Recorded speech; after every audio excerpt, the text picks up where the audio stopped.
Hello दोस्तों, स्वागत है आपका हमारे चैनल शालिनी स्टोरीज पर। वीडियो शुरू करने से पहले आपसे एक छोटा सा निवेदन है, वीडियो को लाइक और चैनल को सब्सक्राइब ज़रूर कर दीजिएगा। तो चलिए वीडियो को शुरू करते हैं। मेरा नाम शालिनी है। मैं एक खूबसूरत और एकदम गोरी चिटी लड़की थी। मेरा बचपन से एक ही सपना था कि मैं एक हैंडसम और अमीर लड़का से शादी करूं। मेरे पापा हर रोज़ नए नए रिश्ते देखते रहते। उन्होंने मेरी शादी एक 15 साल के बच्चे से करवा दी। हालांकि वह बहुत अमीर था, लेकिन एक औरत को पैसे के अलावा और भी कुछ चाहिए होती है। मेरे 15 साल के पति में वह सब खुशी देने की ताकत नहीं थी।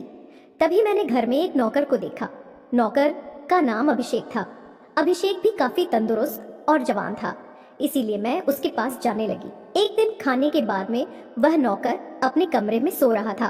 तब मैं उसके पास जाकर बैठ गई। मैं धीरे धीरे अपना हाथ उसके हाथ पर रख दिया। उस वक्त वह भी अपने जज्बातों पर काबू नहीं कर सका। और फिर पूरी रात। दोस्तों, मेरा नाम काजल है और मैं देखने में बहुत खूबसूरत और हसीन हूँ। मैं 28 साल की हूँ और मैं बहुत ही गरीब हूँ। मेरा घर कानपुर एक छोटा सा गांव में है, जहाँ हम अपने माता पिता के साथ 4 बहनें रहते हैं। हम बहुत ही गरीब थे। घर की हालत बहुत खराब थी। मेरे पिताजी खेत में काम करके कुछ पैसे लाते, जिसमें से वह कुछ पैसों का शराब और ताश खेलते थे। कभी कभी तो वह सारे पैसे ताश में हार जाते थे। अगर माँ इस बात पर पिताजी से कुछ कहती तो पिताजी माँ को पीटने लगते थे। माँ कहती कि घर में 4 बेटियां हैं, उसका घर कैसे बसे, यह सोचने के बजाय मुझसे झगड़ा करते हो। माँ की बात पर पिताजी को और गुस्सा आ जाता। फिर वह ज्यादा पीटने लगते थे। पिताजी के इस व्यवहार से माँ बहुत चिंतित रहने लगी थी। फिर उसने भी पड़ोस के घरों में काम करने जाने लगी। माँ के लाए पैसों से तो घर चल जा रहा था, लेकिन वह पैसों से अपनी बेटियों की शादी नहीं कर सकती थी, क्योंकि आजकल बिना दहेज किसी की भी शादी नहीं होती है। और हम तो बहुत गरीब थे। अपनी माँ को चिंतित देखकर मुझसे रहा नहीं गया, तो मैंने भी दूसरे के घरों में झाड़ू लगाना, बर्तन धोना, पूछा करना, साफ सफाई का काम करना शुरू कर दिया। माँ मुझसे कहती कि बेटी तुम रहने दो, मगर घर की हालत देखकर मुझे बहुत रोना आता था। पिताजी हर रोज शाम को शराब पीकर आते और माँ के साथ उल्टा झगड़ा करते। मैं अपने 4 बहनों से बड़ी और जवान हो चुकी थी, इसीलिए मुझे यह सब कुछ बहुत बुरा लगता था। मैं जिस घर में काम करने जाती थी, वहाँ के मालिक भी मुझे बुरी नज़र से देखता था, क्योंकि भले ही मैं गरीब थी, लेकिन खूबसूरती के मामले में मैं बहुत ही अलग थी। मैं इतनी खूबसूरत थी कि जो भी मुझे देखा मेरा दीवाना हो जाता। वैसे भी बड़े लोग हमेशा से गरीब को अपनी पैरों की ज्योति समझते आए थे। वह यह नहीं देखते थे कि वह कितनी मजबूरी में यह काम कर रही है। उसे तो बस उससे अपनी हसरत पूरा करना होता था। मेरे मालिक की भी यही इच्छा नजर आ रही थी, जिसे मैं बखूबी समझ सकती थी। पर घर की हालत की वजह से मुझे वहाँ काम करना पड़ रहा था। वैसे भी यह तो हर अमीर आदमी की फितरत में होती है। मैं जिस घर में भी काम करने जाती, वहाँ भी मुझे यह सब कुछ सहना पड़ता। अब ऐसे ही 3 महीने गुजर गए थे। फिर एक दिन मेरे पिताजी के साथ एक बहुत अमीर लड़का हमारे घर पर आया। वह 15 साल का लग रहा था। वह मेरे पिताजी से कहने लगा कि मैं तुम्हारी बेटी से शादी करना चाहता हूँ। उसकी बात सुनकर मेरी माँ कहने लगी कि तुम अब भी बच्चे हो और मेरी बेटी 28 साल की, भला मैं अपनी बेटी की शादी तुम्हारे साथ कैसे कर सकती हूँ।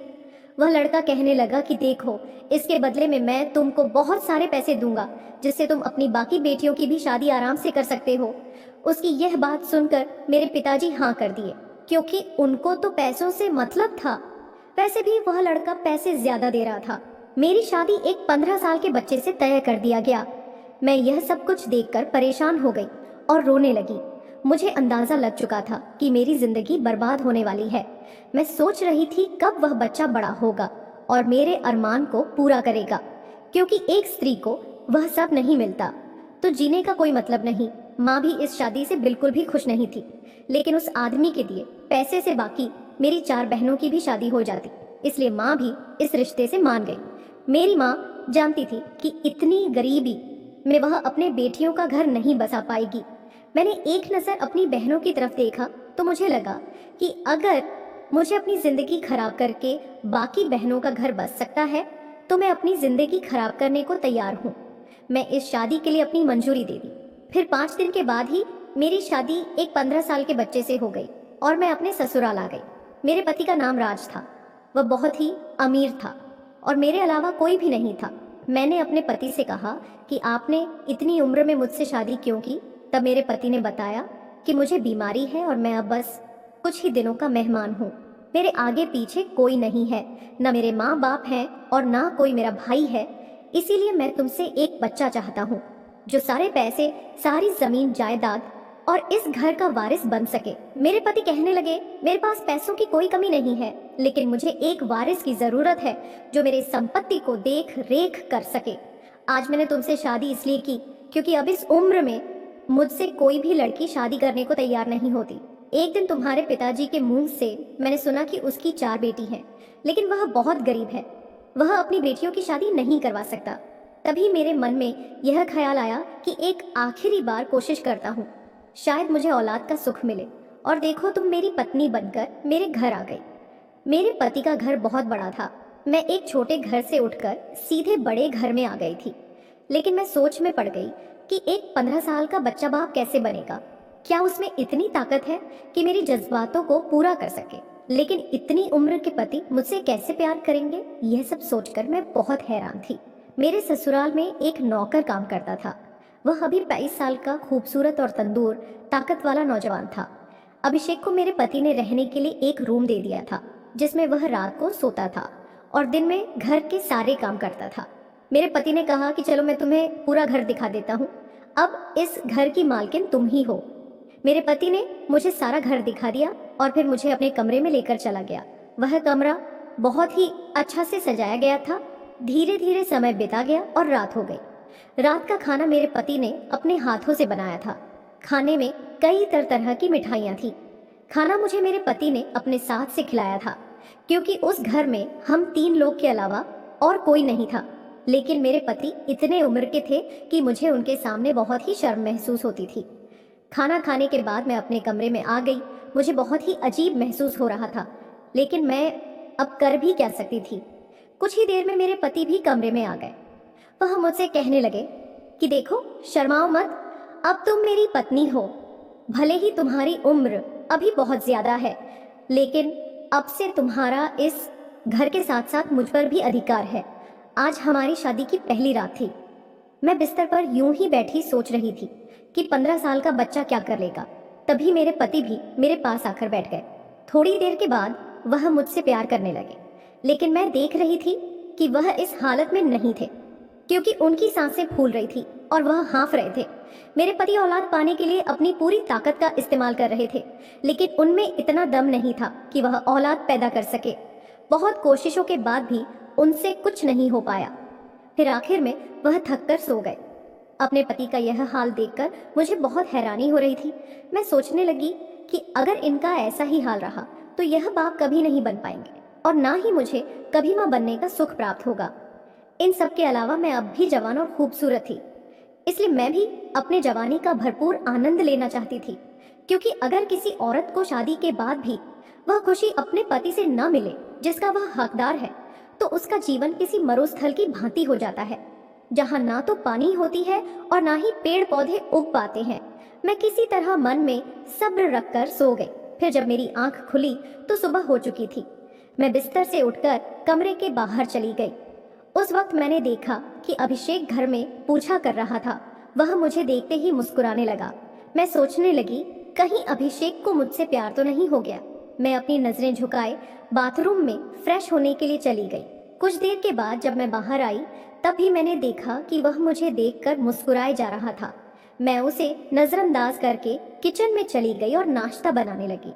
नाश्ता बनाने के बाद मैं अपने 15 साल के बच्चे को कहने गई कि नाश्ता तैयार हो गया है। मेरे पति ने कहा कि टेबल पर रखो, हम साथ में वहीं पर नाश्ता करेंगे। थोड़ी देर के बाद मैं अपने कमरे में चली गई। आज रात को फिर मैं अपने पति के साथ कमरे में थी। वह आज भी जी तोड़ कोशिश कर रहे थे, लेकिन वह आज भी नाकाम रहे। फिर मैंने उनसे कहा कि आपको औलाद चाहिए, लेकिन आपसे कुछ हो नहीं पा रहा है, तो आपको वारिस कैसे मिलेगा? वह मेरी बात को सुनकर अपना चेहरा नीचे कर लिए। उन्हें एहसास हो चुका था कि वह इस उम्र में शादी करके गलती किए थे। वह अपने साथ साथ मेरी भी जिंदगी बर्बाद कर दिए थे। वह यह नहीं जानते थे कि इस उम्र में उनसे यह सब कुछ नहीं हो पाएगा। कुछ देर के बाद मैंने एक नज़र अपने पति की तरफ देखा तो वह गहरी नींद में सो चुके थे। मैं जवान थी और मेरे भी कुछ अरमान थे, लेकिन वह सब मेरे लिए अब एक सपना बन गया था। उस वक्त मेरे अंदर जो हव भड़क चुकी थी उसे मैं चाहकर भी शांत नहीं कर पा रही थी। मुझे अपने किस्मत पर रोना आ रहा था। फिर यूं ही मन को मनाकर करवट बदल बदल कर सो गई। इसी तरह शादी के 6 महीने बीत गए, लेकिन मैं अपने पति से कोई भी सुख नहीं मिला था। मैं यूं ही बिस्तर पर करवटें बदल बदल कर रात गुजार देती थी। मैं गरीब जरूर थी, लेकिन मेरे अंदर भी वह सारी ख्वाहिशें थीं जो बाकी लड़कियों और औरतों के अंदर होती हैं। एक दिन मैं अपने पति को कमरे में रोते देखा तो मैं उनसे पूछने लगी कि क्या बात है, आप रो क्यों रहे हैं। फिर वह कहने लगे कि अब मैं कुछ ही दिनों का मेहमान हूँ, पर अभी तक मैं कुछ कर नहीं पाया। लगता है मेरे नसीब में औलाद का सुख ही नहीं लिखा है, लेकिन मुझ में ही वह ताकत नहीं है कि मैं तुम्हारे साथ अपने सपने को पूरा कर सकूं। मैंने उनसे कहा कि आप चिंता मत कीजिए, सब ठीक हो जाएगा, इतना परेशान होने की क्या ज़रूरत है।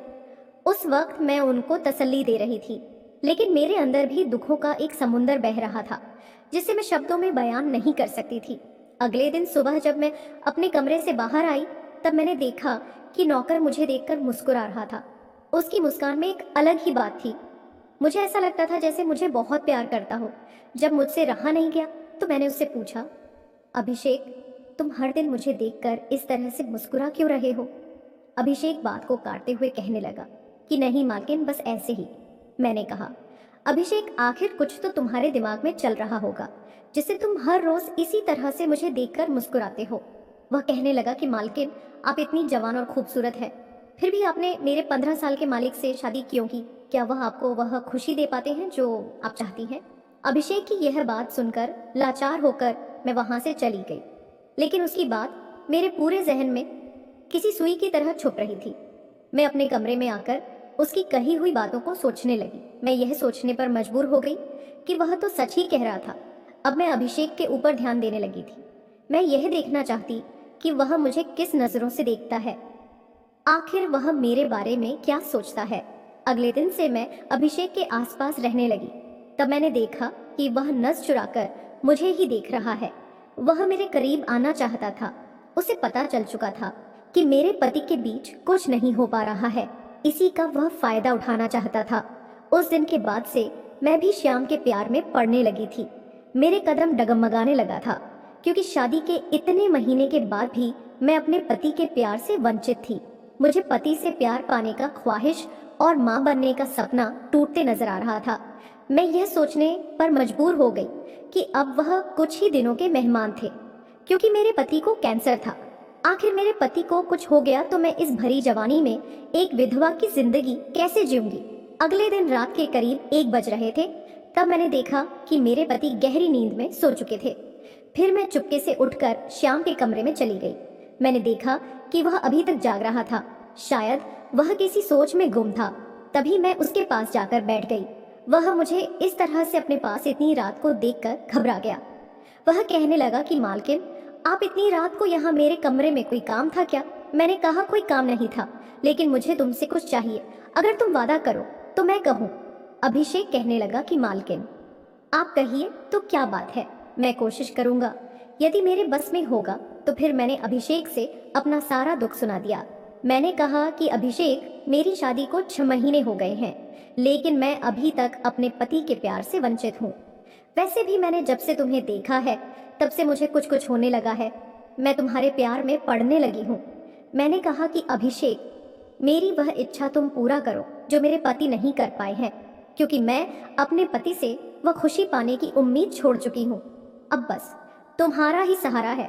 अभिषेक कहने लगा कि मालकिन, अगर यह बात मालिक को पता चल गई तो वे मुझे नौकरी से निकाल देंगे। वैसे भी मैं ज्यादा पढ़ा लिखा नहीं हूँ कि इसके अलावा कोई और काम कर सकता हूँ। मैंने अभिषेक से कहा कि तुम उसकी चिंता मत करो, वह सब मैं संभाल लूंगी, क्योंकि इस वक्त मेरे अंदर की पीड़ा से ज्यादा मेरे लिए और कुछ नहीं था।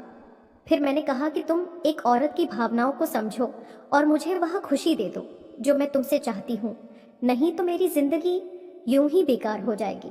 अभिषेक कहने लगा कि मालकिन, कहूँ तो मैंने जब आपको पहली बार देखा था तभी मुझे आपसे प्यार हो गया था और आपको देखकर वह सब करने की इच्छा होती थी, क्योंकि मुझे पता था कि मालिक आपके जज्बातों को पूरा नहीं कर पाएंगे, लेकिन कभी आपसे कहने की हिम्मत नहीं हुई।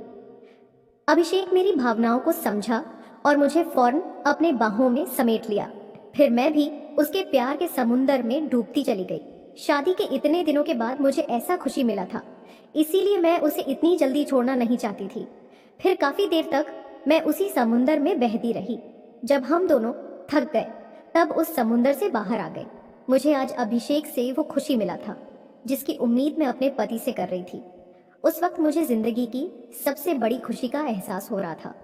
आज मेरा पहली बार था, इसीलिए मुझे थोड़ा दर्द भी हो रहा था, लेकिन यह दर्द उस दर्द से बहुत कम था जो मैं आज तक सहती आ रही थी। मैंने अभिषेक को धन्यवाद दिया और अपने कमरे में आ गई। तब मैंने देखा कि मेरे पति अभी भी गहरी नींद में सो रहे थे। मैं भी बिस्तर पर लेट गई और उसी के बारे में सोचने लगी, लेकिन शरीर की थकान के कारण मुझे कब नींद आ गई पता ही नहीं चला। उस दिन के बाद से मेरे और अभिषेक के बीच वैसा ही चलने लगा था। मैं भी अब बहुत खुश रहने लगी थी क्योंकि अब मैं अपनी सारी ख्वाहिशों को पूरा कर रही थी। इसी तरह 3 महीने गुजर गए। तब एक दिन अचानक मैं बीमार हो गई। मेरे पति ने डॉक्टर को फोन करके घर पर ही बुला लिया। मुझे देखने के बाद डॉक्टर ने बताया कि मैं माँ बनने वाली हूँ। फिर वह मुझे कुछ विटामिन की दवाई देकर वहां से चला गया। डॉक्टर के जाने के बाद मेरे पति मुझसे कहने लगे कि तुम माँ बनने वाली हो, लेकिन मुझे अभी भी विश्वास नहीं हो रहा है। तब मैंने अपने पति को विश्वास दिलाया कि यह आपका ही बच्चा है, आपकी ही इच्छा थी, न कि आप बाप बने, आपके संपत्ति का वारिस कोई हो। तो देखिए, आज भगवान आपकी सुन लिया और आप बाप बनने वाले हैं। मैंने उनको पूरा भरोसा दिलाया कि मेरा पेट में उन्हीं का बच्चा है। वह यह सब सुनकर बहुत खुश थे और उस दिन के बाद वह मुझ पर ज्यादा ध्यान देने लगे थे। इसी तरह दिन गुजरते गए और अब मेरी डिलीवरी का समय आ गया। एक दिन मैं घर में काम कर रही थी, तभी अचानक मेरे पेट में दर्द होने लगा। उस वक्त मेरे पति घर में मौजूद नहीं थे। तब अभिषेक ने मुझे फौरन से अस्पताल लेकर चला आया। वह फौरन से मेरे पति को भी फोन करके अस्पताल में बुला लिया। 4 घंटे के इंतजार के बाद मैंने एक प्यारे से बेटे को जन्म दिया, जिसे देखकर मेरे पति बहुत ही खुश हो रहे थे। उस वक्त भी उन्हें यह नहीं पता था कि यह बच्चा उनका नहीं, अभिषेक का है। मेरे पति को उनका वारिस चाहिए था, जो अब उन्हें मिल चुका था। अब उनके लिए यह जानने की जरूरत नहीं थी कि यह बच्चा किसका है। उन्हें इस उम्र में एक औलाद का सुख प्राप्त हुआ था, उनके लिए यही काफी था और अब वह इसे पाकर बहुत खुश थे। कुछ देर बाद हम अस्पताल से घर आ गए। अभिषेक के चेहरे पर एक अलग ही खुशी थी क्योंकि वह अब बाप बन चुका था। अगले दिन सुबह मैं जब उठी तो मैंने देखा कि मेरे पति अभी तक सो रहे थे, जबकि हर दिन वह जल्दी ही उठकर बाहर चले जाते थे। जब मैं उन्हें उठाने ने लगी तो उनका सर एक तरफ लुढ़क गया। ये देखकर मैं जोर जोर से रोने लगी। तभी मेरी नजर पास में रखे हुए एक चिट्ठी पर पड़ी। उस चिट्ठी में लिखा हुआ था, काजल, मैं जानता हूँ कि यह बच्चा मेरा नहीं है, क्योंकि उस रात जब तुम अभिषेक के कमरे में गई थी तभी मैं समझ गया था कि तुम अभिषेक से अपनी ख्वाहिश को पूरी करने लगी हो। मुझे इस बात से कोई दुख नहीं है कि तुम अभिषेक के साथ वह सब करती हो, क्योंकि गलती तो मेरा था जो मैंने इस उम्र में तुमसे शादी किया। मुझे बच्चे की ख्वाहिश थी, इसलिए मैंने शादी किया। मैं अब उस लायक नहीं हूँ कि मैं तुम्हें वह खुशी दे सकूं। काजल, मैं अपनी सारी जायदाद तुम्हारे नाम से कर रहा हूँ ताकि तुम इसे अच्छे से अपने बच्चे के साथ संभाल सको, और हो सके तो अभिषेक के साथ अपना घर बसा लेना ताकि तुम्हें भी किसी सहारे की कमी महसूस ना हो। मैं यह सब पढ़कर फूट फूट कर रोने लगी। मुझे कुछ समझ में नहीं आ रहा था कि मैं क्या करूं। फिर मैंने अभिषेक को आवाज दिया। वह फौरन से डॉक्टर को फोन करके बुला लिया। डॉक्टर ने बताया कि वह अब इस दुनिया में नहीं रहे। फिर डॉक्टर ने कहा कि इनको कैंसर की बीमारी थी, यह अब इस दुनिया में नहीं रहे। डॉक्टर के मुंह से यह बात सुनकर मेरे पैरों तले जमीन खिसक गई और मैं गहरी सदमे में आ गई। मैं जोर जोर से रोने लगी। इस घटना के 1 महीने बाद मैंने अभिषेक से शादी कर ली। वह भी एक अच्छा इंसान था जो हर किसी के भावनाओं का सम्मान करता था। मैं फिर से उसी घर में अभिषेक की पत्नी बनकर रहने लगी। अभिषेक भी बहुत खुश था क्योंकि वह भी मुझे बेहद प्यार करता था। मैंने अभिषेक से कहकर अपने माँ बाप और 4 बहनों को भी यहीं बुला लिया। माँ कहने लगी कि तुम्हारे पिताजी भी अब शराब नहीं पीते। यह सुनकर मैं और ज्यादा खुश हो गई। हमने अपने पूरे परिवार के साथ एक नई जिंदगी की शुरुआत कर दी और अब हमारा हर दिन खुशियों से भरा रहता था। और मेरी बाकी की 4 बहनों को भी अच्छा सा रिश्ता देखकर शादी करवा दी और कुछ दिनों बाद मेरी एक बेटी हो गई और हम अब बहुत खुश थे क्योंकि अब हमारे घर में एक बेटा और बेटी आ गया था।